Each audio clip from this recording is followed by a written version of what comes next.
There were no missteps this time, no falls, no stumbles, no alarming moments of insecurity.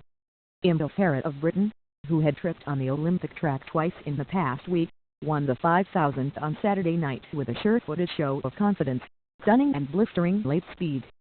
It was a vintage, imperial performance from the 33-year-old, starting the race at the very rear of the group.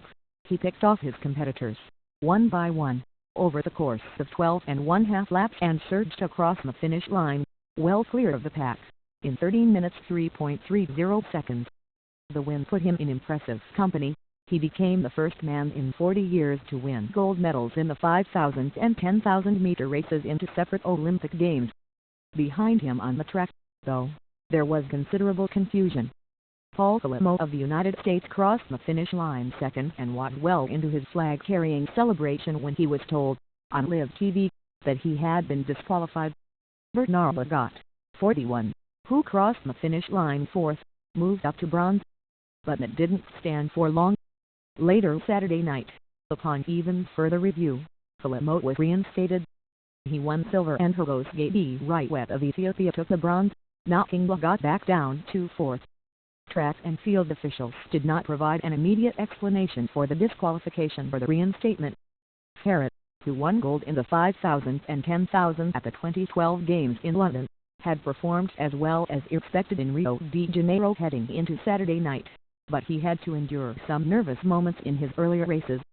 Running in the 10,000 a week ago, Farah stumbled toward the tracks after getting tangled with Farah of the United States, his friend and training partner, in the 10th lap of the race.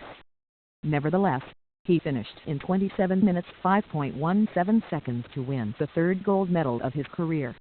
On Wednesday, in his 5,000-meter heat, Farah tripped again when he collided with Hassan of the United States with about 150 meters left to go in the race. Farah regained his balance and finished in second to safely qualify for the final. On Saturday night, there was no such awkwardness. Farah slunk to the back of the pack at the beginning of the race, and began gradually working his way up after one lap. After 4 laps, he was cruising in middle of the pack. About 3,000 meters into the race, Farah crept all the way to the head of the group, and he fought off every challenger the rest of the way. Farah, who is known for his long strides and late sprinting ability, ran his final lap in 52.83 seconds. He crossed the finish line with his arms spread out wide, and soon after he dropped to his knees to kiss the tracks. Farah is coached by Alberto Salazar, who runs the prominent Nike Oregon project. Salazar is under investigation by the United States Anti-Doping Agency. He and his athletes have emphatically denied any ties to performance-enhancing drugs. Entering the race, it was not clear whom Farah would need to fight off. In a big surprise, Kenya, which had won medals in the 5,000 meters in the past 3 Olympics, did not qualify any runners for the final. DQ'd was one of 3 Ethiopians in the race who seemed capable of at least threatening Farah's dominance. Lagat won medals in 2000 and 2004 in the 1,500, but he seemed like an unlikely podium finisher in this race. The outcome of the race never seemed to be in doubt. Farah, who moved from Somalia to Britain when he was 8, has been invincible in the last 5 years.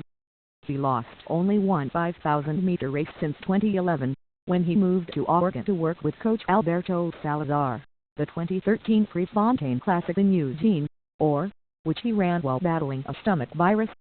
It has been reasonable to wonder, given Farah's age, if his form might begin to show some decline. But there was no sign of that on Saturday.